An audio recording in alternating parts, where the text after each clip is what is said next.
Salut les élèves. Le coin des résumés, ton arme secrète. Aujourd'hui, Charlemagne de Xavier Laurent Petit. Un empereur carolingien et des conquêtes légendaires en 10 minutes chrono. Tu connais pas l'histoire? Dans 10 minutes, c'est réglé. Xavier Laurent Petit est un auteur français reconnu pour ses romans jeunesse, souvent historiques, qui plongent le lecteur dans des époques fascinantes avec un style simple et vivant. Dans Charlemagne, il propose une biographie romancée qui raconte la vie de Charles, plus connu sous le nom de Charlemagne, ce grand roi qui a transformé l'Europe au Moyen Âge. Son récit est clair et accessible, idéal pour les élèves qui veulent découvrir plus qu'une simple histoire, mais une véritable aventure humaine et politique. Contexte, début de l'intrigue et personnages essentiels. L'histoire s'ouvre à une époque charnière de l'Europe médiévale, au cœur des royaumes francs. Charles, fils de Pépin le Bref et de Bertrade, grandit dans un monde en pleine transformation, marqué par la chute progressive de l'Empire romain et la montée de nouvelles puissances. Dès ses premières années, le jeune Charles se distingue par une énergie et une intelligence rares. Il apprend très tôt à lire les cartes, à manier les armes et à écouter les récits des anciens guerriers de son père. Pépin, conscient de la fragilité du royaume, initie son fils à l'art de régner. Mais au-delà de la guerre, il lui enseigne la valeur de la foi et de la diplomatie. Quand le pape Étienne, menacé par les Lombards, vient demander secours aux Francs, Charles assiste à une scène déterminante. Son père promet son aide, une promesse qui restera gravée dans la mémoire du jeune prince. Quelques années plus tard, après la mort de Pépin le Bref, le royaume est partagé entre Charles et son frère Carloman. Ce partage forcé crée des tensions. Tandis que Charles veut unir le royaume, Carloman semble plus prudent, presque méfiant. La mort subite de ce dernier change tout. Charles devient seul roi des Francs. Le jeune souverain hérite d'un royaume immense mais instable, secoué par les guerres internes et les menaces extérieures. Il doit prouver qu'il n'est pas seulement le fils d'un grand roi, mais un chef capable de faire de la France et de l'Europe un ensemble uni et fort. Parmi les personnages clés du récit, on retrouve Charlemagne, le héros, à la fois guerrier, stratège et esprit éclairé. Pépin le Bref, son père, dont l'héritage politique guide ses premières décisions. Le pape Étienne, symbole de l'alliance entre pouvoir spirituel et pouvoir temporel. Carloman, son frère disparu trop tôt, représentant la fragilité des dynasties. Et des personnages secondaires.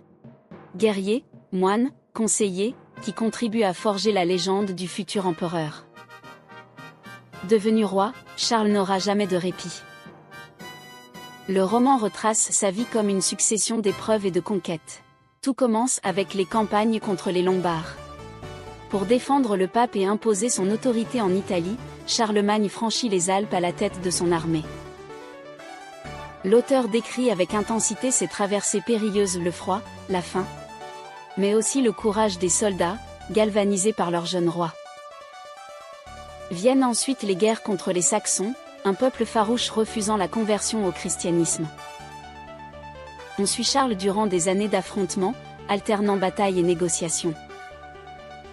Certaines scènes, parmi les plus marquantes du livre, montrent un Charlemagne fatigué, partagé entre la violence nécessaire pour imposer la paix et son désir profond d'unir ses peuples sous une même foi. L'épisode tragique de la révolte saxonne, mené par Widuquin, révèle toute la complexité du roi. Implacable sur le champ de bataille, mais capable de pardon lorsqu'il voit la possibilité d'une paix durable. Pendant ce temps, une autre dimension du roman s'installe, le roi bâtisseur. Inspiré par sa vision d'un empire éclairé, Charlemagne choisit Aix-la-Chapelle pour en faire la capitale de son royaume. L'auteur nous entraîne dans les coulisses de ce chantier monumental, les pierres venues de toute l'Europe, les artisans italiens, les savants arabes et byzantins. Tous contribuent à ériger une cité symbole de puissance et d'harmonie. Mais Charlemagne ne se contente pas d'étendre ses frontières. Il veut aussi élever les esprits. Le livre met en scène sa rencontre avec les plus brillants érudits de son temps, notamment Alcuin d'York, qui devient son conseiller et l'un des piliers de la Renaissance carolingienne.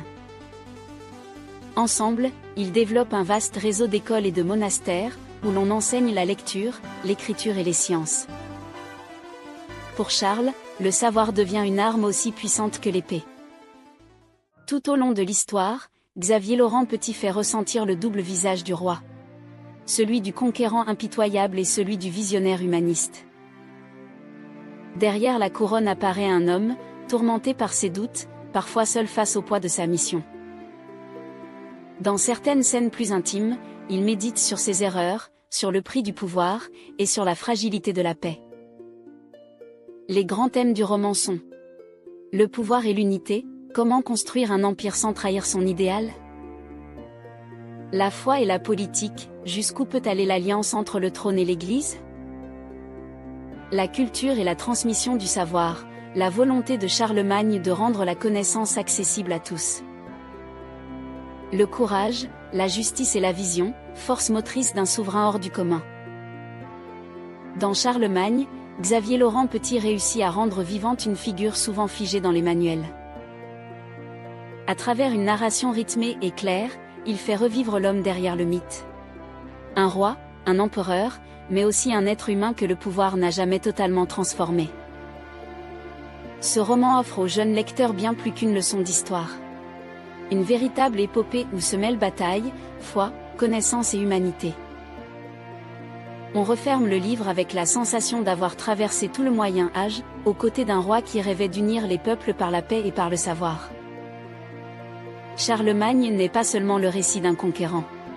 C'est le portrait d'un bâtisseur d'Europe, d'un homme qui a marqué son temps par sa vision et sa détermination. C'est tout pour aujourd'hui. Dites-moi en commentaire si cette vidéo a été utile et n'hésitez pas à faire vos suggestions de titres. N'oubliez pas de vous abonner et de liker si ça vous a plu. À très vite dans la prochaine vidéo.